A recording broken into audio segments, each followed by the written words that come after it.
আমরা দেখছি পিএসসি প্রতিটি বিসিএস ব্যাচের সাথে বৈষম্য করেই যাচ্ছে। আমরা দেখছি 43 বিসিএস ভাইদেরকে মাত্র 642টা পোস্ট নন ক্যাডারে দেওয়া হলো, অথচ এর আগের বিসিএস গুলো যদি আপনারা দেখেন প্রত্যেকটা বিসিএস এ 3000 প্লাস পোস্ট দেওয়া হচ্ছে। সেখানে 43তম বিসিএস 45তম বিসিএস সবচেয়ে বঞ্চিত বিসিএস ব্যাচ। আমরা দাবি রাখতে চাই, কেন এই বৈষম্য নতুন বাংলাদেশে? আমরা জবাব চাই প্রশাসনের কাছে। তারপরে আমরা দেখতে পাই 46 বিসিএস 46তম বিসিএস একটি স্পষ্ট নৈরাজ্য করা হচ্ছে। সেখানে মাত্র 3000 পোস্টের বিপরীতে মাত্র 4000 জনকে ভাইবা দেওয়ার জন্য তারা উত্তীর্ণ করেছে। অথচ আমরা ইতিপূর্বে দেখেছি 45তম বিসিএস এ যেখানে পোস্ট ছিল 2300 তো প্লাস পোস্ট ছিল না ক্যাডার পোস্ট, সেখানে তারা কি করলো? মাত্র 1800 জনকে ক্যাডারে সুপারিশ করলো। এটা কেন? এটা হলো এই জন্য যে যোগ্য প্রার্থী নাকি পাওয়া যায় নাই, ওনারা যোগ্য প্রার্থীদেরকে চান্সই দিচ্ছে না। যেটা 46তম বিসিএস আমরা দেখেছি, যোগ্য প্রার্থীদেরকে ওনারা চান্স দিচ্ছে না। পিএসসি আমাদের তিনটে স্পষ্ট দাবি আমি সংবাদ মাধ্যমের মাধ্যমে সমগ্র বাংলাদেশের আপামর জনতাকে এবং প্রশাসনকে, পিএসসিকে আমি জানিয়ে দিতে চাই। আমাদের তিনটি দাবি। প্রথম দাবি হচ্ছে সম্পূরক রেজাল্ট 44তম বিসিএস গ্যাজেট প্রকাশের পরে 45তম বিসিএস প্রার্থীদের সম্পূরক রেজাল্ট প্রকাশ করতে হবে।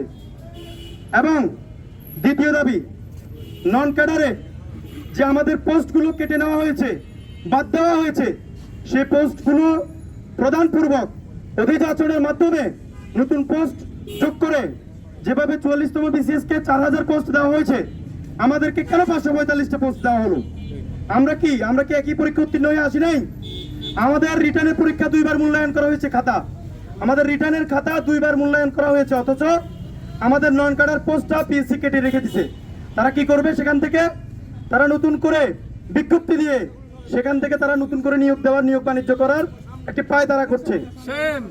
এটার তীব্র নিন্দা জানাই আমরা দাবি করতে চাই, নন ক্যাডার প্রত্যাশী যারা আছে, আমরা ক্যাডার নন ক্যাডার, তাদেরকে অধিযাচনের মাধ্যমে নতুন করে পদ অ্যাড করে আমাদেরকে নিয়োগ নিশ্চিত করতে হবে। ঠিক কিনা বলেন? সম্পূরক রেজাল্ট নাম্বার 1, নাম্বার 2 সবগুলো সম্পূরক রেজাল্ট নাম্বার 1, নাম্বার 2 হচ্ছে নন ক্যাডার পদ বৃদ্ধি করে নতুন করে রিচয়েস প্রদান।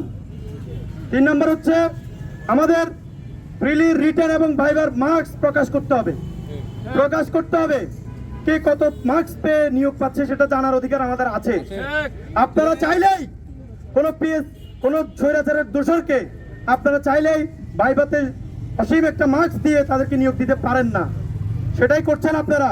আমরা দেখতে পাচ্ছি সন্ত্রাসী সংগঠনের বহিষ্কৃত নেতারা পিএসসিতে নিয়োগ পায়, এখন মেধাবীরা বঞ্চিত হয়। আমরা যারা রক্ত দিয়ে এই স্বৈরাচার মুক্ত একটি নতুন বাংলাদেশ প্রতিষ্ঠা করেছিলাম, এই ওসমান হাদির বাংলাদেশ, আবু সাইদ মুগ্ধরা এই জন্য রক্ত দেয় নাই, আমরা রক্ত দিয়েছিলাম একটি নতুন বাংলাদেশ দেখার জন্য, বৈষম্যহীন বাংলাদেশ দেখার জন্য। অথচ আমরা কি দেখছি?